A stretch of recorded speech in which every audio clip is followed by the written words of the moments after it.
Schubert's hard. You have no place to hide. Yeah. Right? It's so really wonderful, Loren. All right. Also, next we have Daniel. B flat minor scherzo. No. Chopin Ballade. Ballade, sorry. Chopin Ballade number 2.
admire about your approach to the piano is there's no wasted motion when you're playing.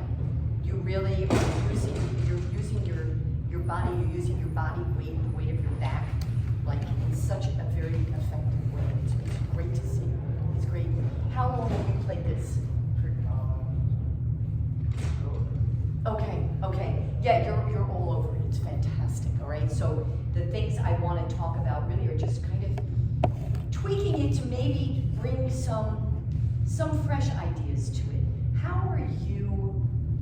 It's such an interesting ballade. Ballade was so different than the first ballade, right? You kind of have these two worlds going on with this ballade, the whole opening section, and then these presto con fuoco crazy outbursts, right? How are you viewing? Your opening was very beautiful. What are you thinking about when you start this?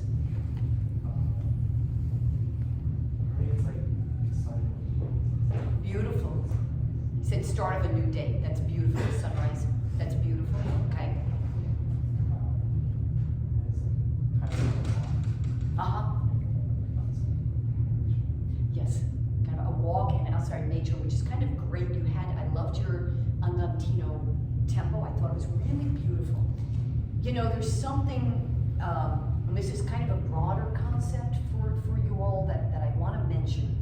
It's been something that has been very helpful to me with certain repertoire, with most repertoire actually, which is hearing the sound in our head before we play a note, right? Or having an image in our head before we play. Or sometimes if I want to play something super soft, and super peaceful, I literally will think in my head of an image of maybe something, maybe 10 miles away, a very placid pond, possibly, or a big open field, and I'm just looking up at the stars, like somehow taking advantage of our hands will obey us. As long as we put the work in, as long as we are disciplined, and then through that hard work and discipline, then we have freedom on the technical front. But the power of the mind over piano playing is extraordinary, and we can never do enough of it. It is the greatest. First of all, it's very liberating when you use some imagery in your head, right? Because you're not thinking about. I remember years ago I was talking to the great Leon Fleischer about the opening of the last Schubert piano sonata, of the B-flat Schubert piano sonata, and you know, of just how this music is so perfect, so sublime, and we're not so perfect or sublime, and every instrument we play on is very different. And Fleischer said something so perfect. He said, this music is already going in the universe, you're just joining. And to me, that was it's inspiring, right? Somehow, it applies to a lot of different things, but like when you think about the great Schubert Fantasy for violin and piano that, you know, has this, it's like impossible. It is so difficult. Your shoulders go up to your ears and you're hunched over. You're like, how can I make this so perfect, right? Well, that's not gonna help, putting your shoulders up to your ears and torturing yourself. What's gonna help is, of course, understanding motion, what you need to do with motion, or very lack thereof, not much, but actually having an image in your head of the sound, all right? So I wanted to ask you about that because I felt like you could create, I love the image, how you described this opening. I felt like you could achieve that more. He does mark this sotto voce. I love that you're playing this, you know, 6/8, you all know this, 6/8 is not 2/4. 6/8 is in how many beats? Anybody? 6. All of you brilliant young minds, and nobody can answer that question. Anyway, so, but I appreciate that you weren't just going dum, da, da, da, da, da, da. And the other interesting thing about this opening, I always love going back to a score and just like looking at it, and honestly, look at these phrases. Super, super long phrases, like crazy long phrases, right? He put the markings in there. So let's hear some of this opening again, and use that great image that you have of you walking in nature. Maybe the sun is rising. That's a gorgeous, right? And your hand, because you're having the imagery, your hand is very relaxed, right? All right, try some of that.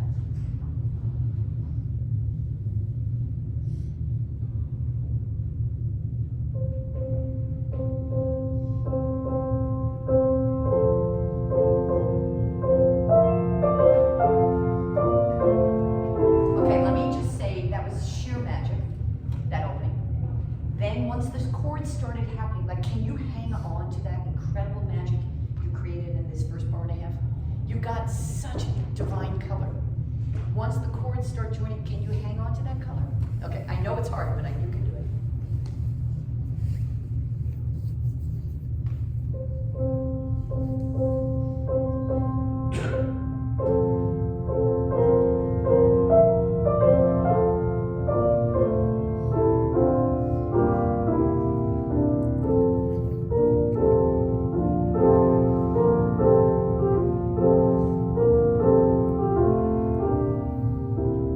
Okay, now I'm going to nitpick a little. That's absolutely beautiful.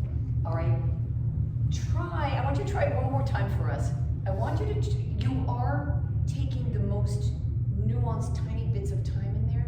I want you to try it without doing that. And one other thing I want you to be aware of, you know, in the perfect example of this, the concept of three in music making, let me sit for one moment. A perfect example of this to really show it very clearly is the Mozart Cable Shot Trio, the great clarinet viola. This is one, first phrase. Second part of the phrase.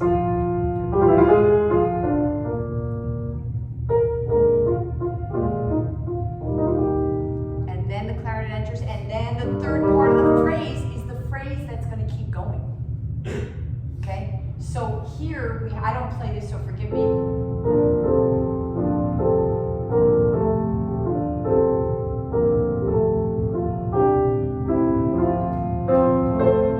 Whatever the notes are that I'm just making up. Be aware of all of these elements when there's the three parts of the phrase, right? Don't play all three parts of the phrase the same, because they're not. But let's try that magical opening that you're doing. Try it once, just really just with the same pulse throughout this opening. Let's just hear what that sounds like if we like it.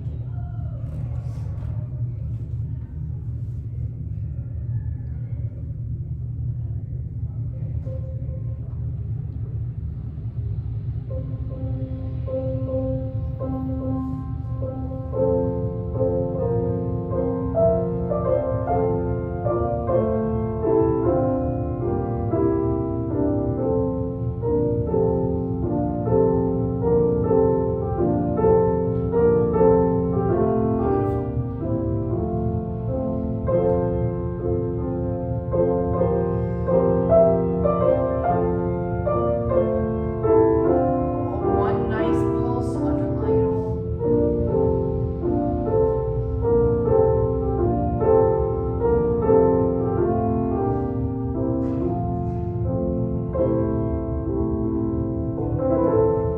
Good. Now when you have, I like how you're doing that, these right? Maybe you're going da-da-da-dum, da-da-da-dum. What about da-da-da-dum? You just give a tiny little flick of that wrist and it'll make it, because it sounds a little notey. I'm hearing da-da-da-dum. I think it's just a gesture. Da-da-da-dum. Right? Just go from there, the E minor. Good. Good. Okay, you're a gorgeous soft player. This is the actual first time right here, he actually puts pianissimo. He didn't put pianissimo yet. He put sotto voce, but he didn't put pianissimo, right? So just give us like from here and just give us an incredible distant pianissimo.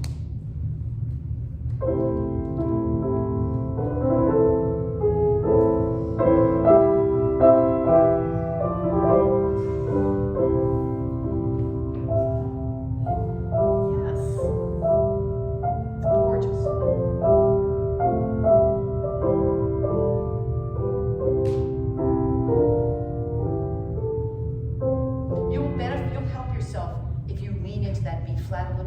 so then you can come down, right? It's all music, it's all planning.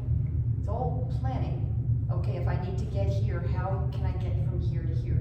If you don't plan it, if you don't think about it, you're taking a chance. Maybe you'll do it beautifully, maybe you won't do it beautifully. If you plan it, you'll always do it beautifully, okay? So we don't even need to do it again, but just give yourself, he puts that little swell there, give yourself that option. Okay, now, let's see. All right, I want to get to, just so we don't, good, I want to get to this, the Presto con Fuoco. Really impressive how you're playing, absolutely fantastic. One thing I just want to experiment with is if these can sound, have more sweep. Right, these big explosions and come down, come back up. And it's quite, are you left-handed? You're not. You have a really strong left hand. You have a great left hand. I need to hear a little more of your right hand too. All right?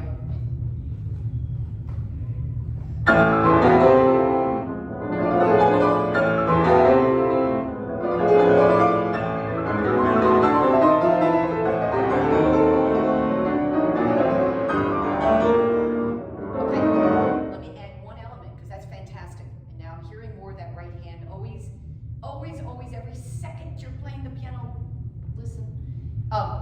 Every time you're doing it, you're going da da da da da da da da da da da. You're sitting on that top. Maybe don't do it every time. I understand doing it sometimes. I understand it's a point of rest that maybe you need, but it's becoming too predictable.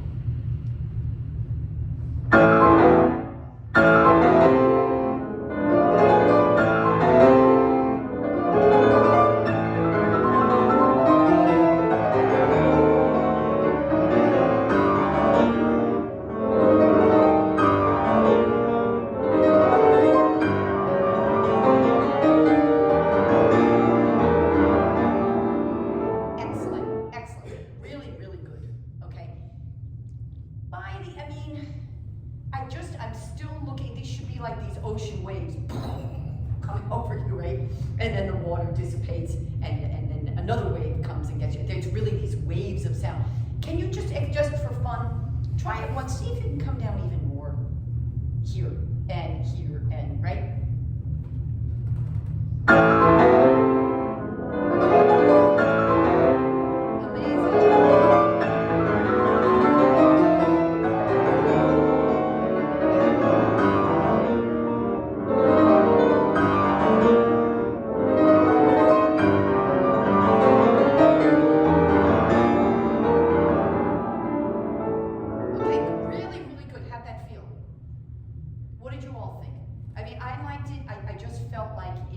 It was giving us more of these big gestures,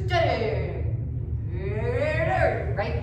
That this kind of needs, so that, because the hardest thing with this is not having it sound like an etude, right? Because it's challenging. All right, I think once you get to this downbeat, we have a ways to go. I want you to try it. I don't want it to sound contrived that you're going to drop. I want it to feel natural, but you need a little bit of a drop here, right? And you need a very long line. Whenever given the option with any musical phrase, try and go for the longest line you possibly can, right? I think our tendency, especially when we're musical beings, our tendency is to love every phrase so much that we're not thinking about the big long line and something like the opening of this ballade. This is really just one line that just keeps going, right? And it's hard to be disciplined with ourselves to do that, but it's so, first of all, it's what the composer wrote. That's always the best, that's really the best and the only reason you need, but it also brings the listener along on this journey because the line just keeps going, all right? So can you go somewhere before here, where maybe from here, is that? Okay.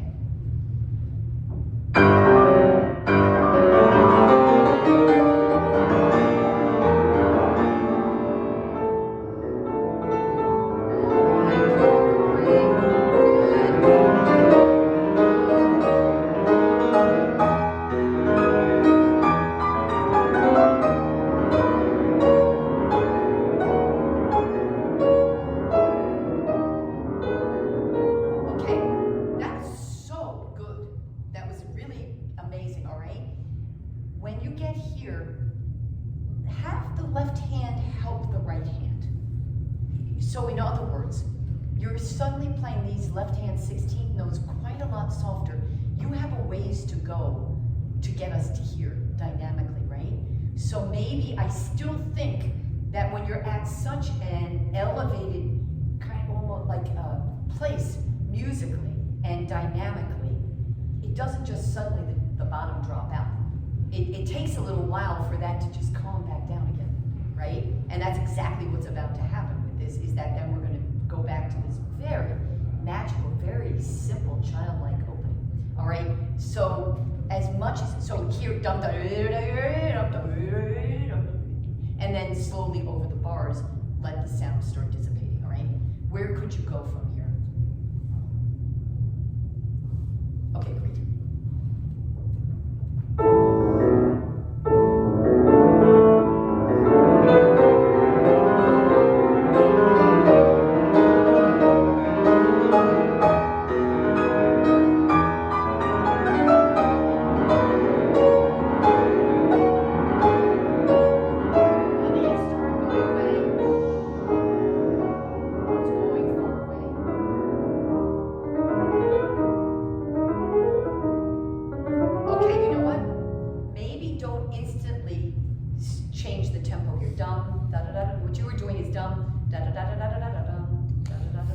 Maybe don't do that right away. Connect it to what's coming, to what's before.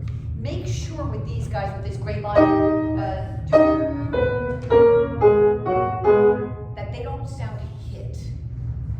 You know what I mean? There aren't accents on them. And I understand it's double forte, but just make sure you're caressing the sound out a little more than just boom. Okay, on those. But just for now, let's just, I guess, go from right there. And don't do this instantly. Let this happen gradually, that rallentado.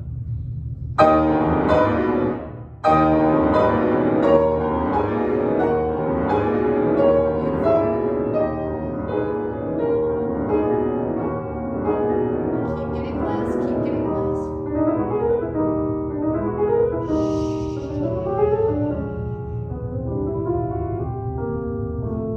Yeah, that's the idea, right? So and that's very difficult, that transition. But what you need to get us to here is that level of serenity and calm, like you described when you're going for in the opening.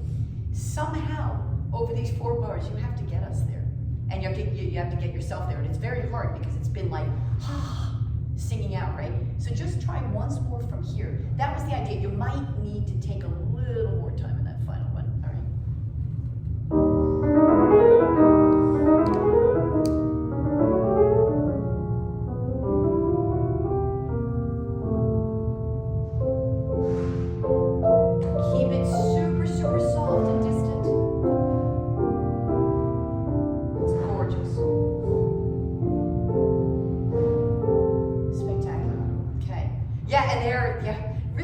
That moment. By the way, one other thing that I remember talking to Leon Fleischer about was fermatas. We were talking about fermatas in Haydn, okay? And like the Haydn, this late C major sonata has these in the first movement. You barely get going and then you have a fermata. And he just had this wonderful expression. He said, fermatas are, in Haydn, are like someone who is so pregnant that you only play when it's like, okay, the baby's coming.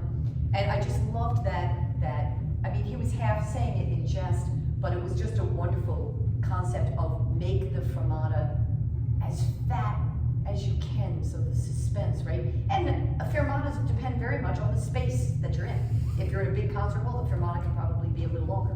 If you're in a smaller, more intimate hall, you know, so, but anyway, that was just so, with that fermata, all right, all of this. When you get here, you know, again, it's all about planning. When he writes streno più mosso, forte with a crescendo that's gonna lead us back into presto con fuoco, that's pretty dramatic. I felt like you could be creating a longer line to get us here. I felt like it got too elevated too soon. And it's hard because I know he marks it forte there. It's forte with the understanding that you have a ways to go till you get, it's still another 8 bars or so before you get to this big explosion. So just, these things don't happen by themselves. They happen because we make them happen by using this. So just think that when you start that there. All right, let me jump ahead a little bit. All right, every time Schumann, I guess, really wants to talk. How can I turn this off? Let me do this. Airplane mode solves it every time. There we go. Okay. All right. Your coda was incredible, really impressive. So I want to ask you a question. How do you practice it?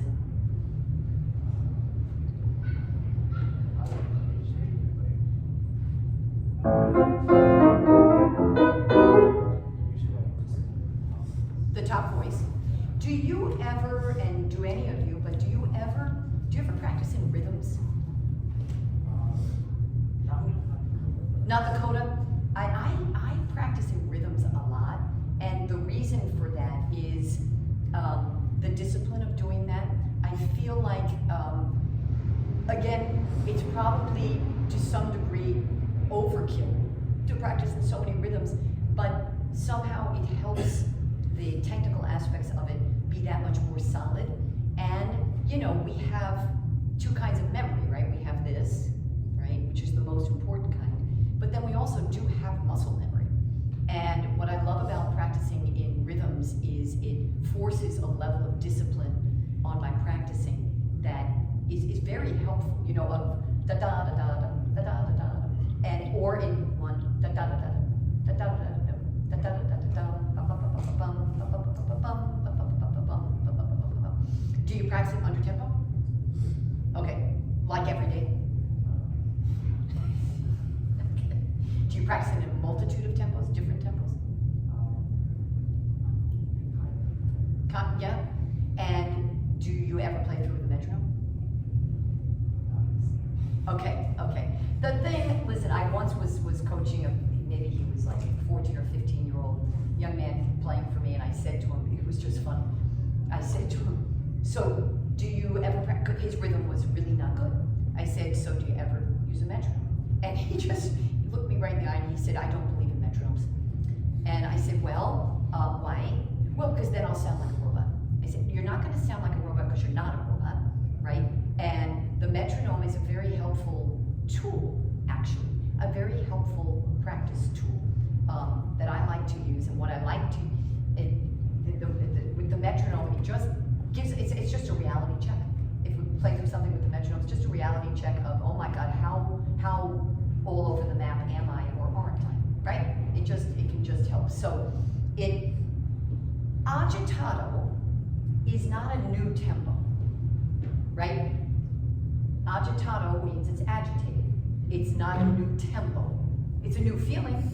When you're agitated, if you're walking and you get agitated, you're probably going to walk a little faster because you're agitated.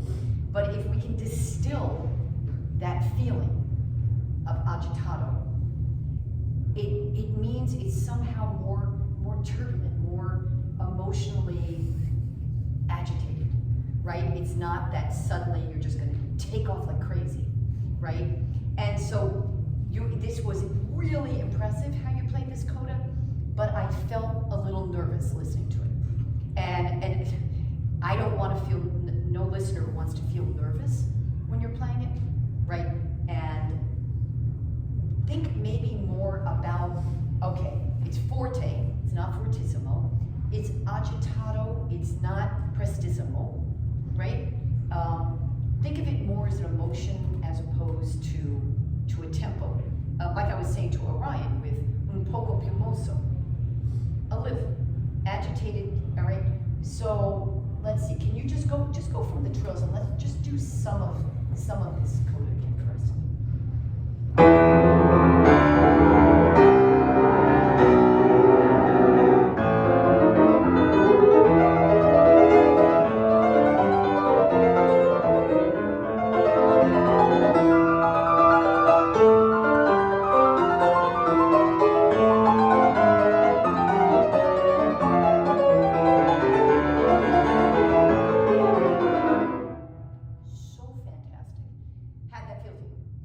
I felt like you took just a tiny edge off the everything falling forward.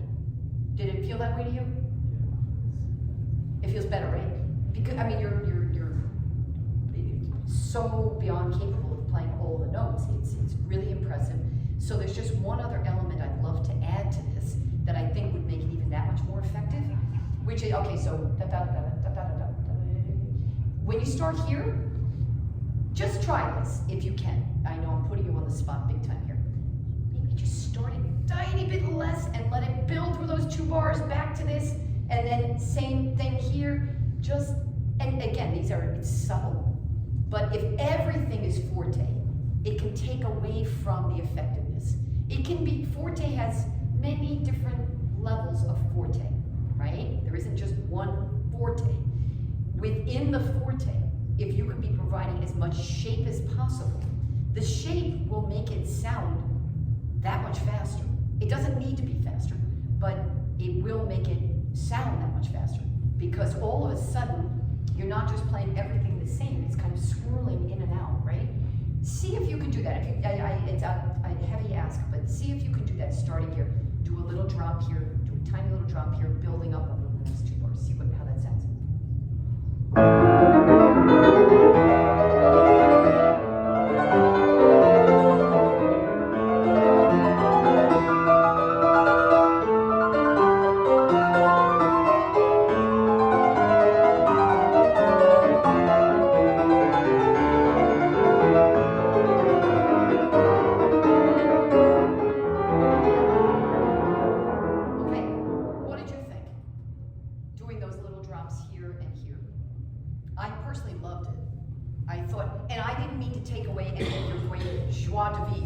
When you start the coda, don't get rid of that great feeling that you have, that electrifying feeling, right? It's just a matter of, it's so interesting with piano playing, of philosophically, of we both need to be fully involved in what we're doing, and we also need to have a little cushion of not being involved with what we're doing, right? Because we both have to be anticipating and we have to be living or playing fully in the moment.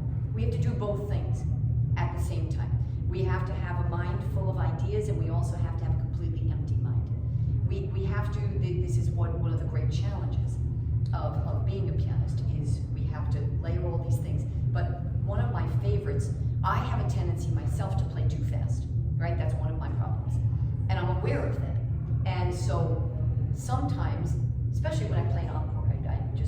And so if I just remind myself, just a little bit of space between me and what I'm doing, and even physically just feeling that way, I'll suddenly be able to play the encore really great, really cleanly.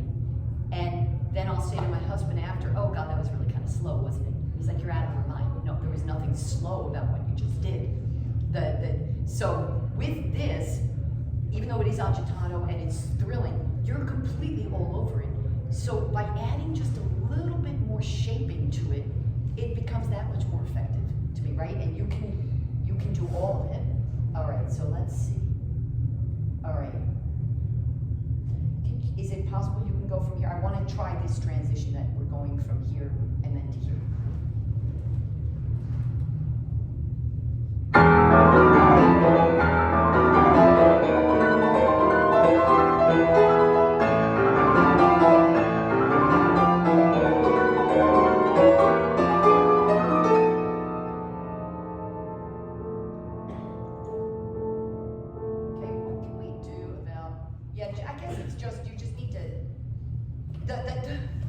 What's on my mind is that if that note, if it's not all the correct notes, then we're leaving the pedal down, and so all those non-correct notes are going to kind of linger. So maybe practice that, like devote more time to that, so you can be more sure that it is the right diminished chord, so that then that's what's lingering through is clean. Okay. If going forward with this, what I'm hearing, and I'll exaggerate, is da da da da da da da da da da da da. Time. I'm hearing you take time. If you can practice that jump from here to there, and from, well, here you don't need to, that's right there. If you practice practice that jump so that when you can so, without any thought, throw your hands and they're going to go to the right place. Again, there's always the chance they won't go to the right place, but courage is a good thing. We have to go for it. But anyway, just think about that a little bit, because here it is so riled up. This music is so, right? And by taking time, you're taking a little bit away from that. So then, I guess that's my main point. Make sure you're going to that high D sharp and catching that chord. How are you doing? What finger are you using for that chord? Okay. Yeah, I think you just have to practice that one. Everything else you're great with, just that one note, one chord. That's it. All right. Great. And then that is so hard to go from this to complete serenity, right? That's what makes us all so highly neurotic and crazy. But it's good. It's a good kind of crazy. Is the things that we try and achieve as musicians shouldn't be possible, but they are if we apply ourselves. All right. Here I want to have a bigger. What a weird ending, right? After all that you just went through, that's what you get, right? So I want you to create magic for us. Try just from this chord. Try this one more time.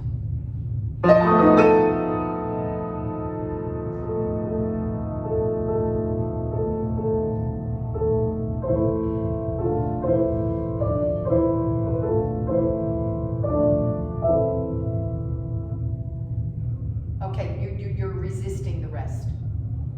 Why do we resist rests? I don't understand. We all do it. I don't understand. By the way, to me, when this comes back, that's such a great example of what I'm about to say is, do any of you know Prokofiev's Eighth Sonata? Or maybe Vitali does. So you go through the opening. I mean, it's just so searching and incredible. You go through a war in the development section. You come back to the opening theme of the first movement. The music is different. It's like another great example. To me, the music is destroyed in a certain sense emotionally because of everything we went through, and then it comes back to, it's different than the opening. The opening has a little more of a searching, innocent feeling to it, and after this explosive coda, you come back to this music. You're different. If you're not, something's wrong with you. It's another example of this less extreme is Bach's Goldberg variations. You play the aria, right? Then you spend the next however long it takes you, 45 minutes or an hour and 45 minutes, however long it takes you to play them, and then you come back to the aria. The music has changed, isn't it? Right? In real time, the music has changed. It's not the same, right? Here is a good example of that. This final half statement, not even a half statement, quarter statement of the opening theme, to me, it's just a reflection of what had happened earlier. It's just a whisper of what happened. It has has no muscle in it. It's just a memory. So try that just from here once more and just think of that.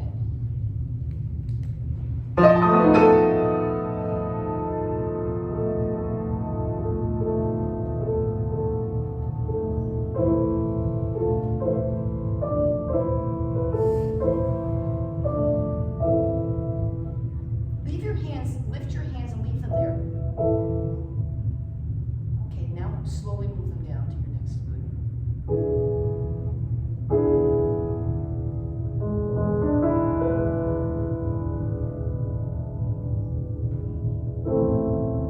good. Good.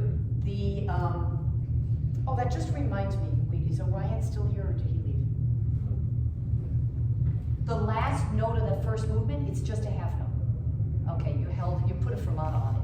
Okay, sorry, because I'm appreciating that you didn't put a fermata on that because you felt like it. You did what he wrote. I think you can have intentionality about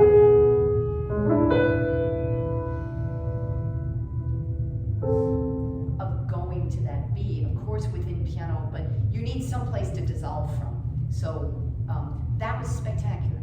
That was the idea, right? It's just so resigned. It's just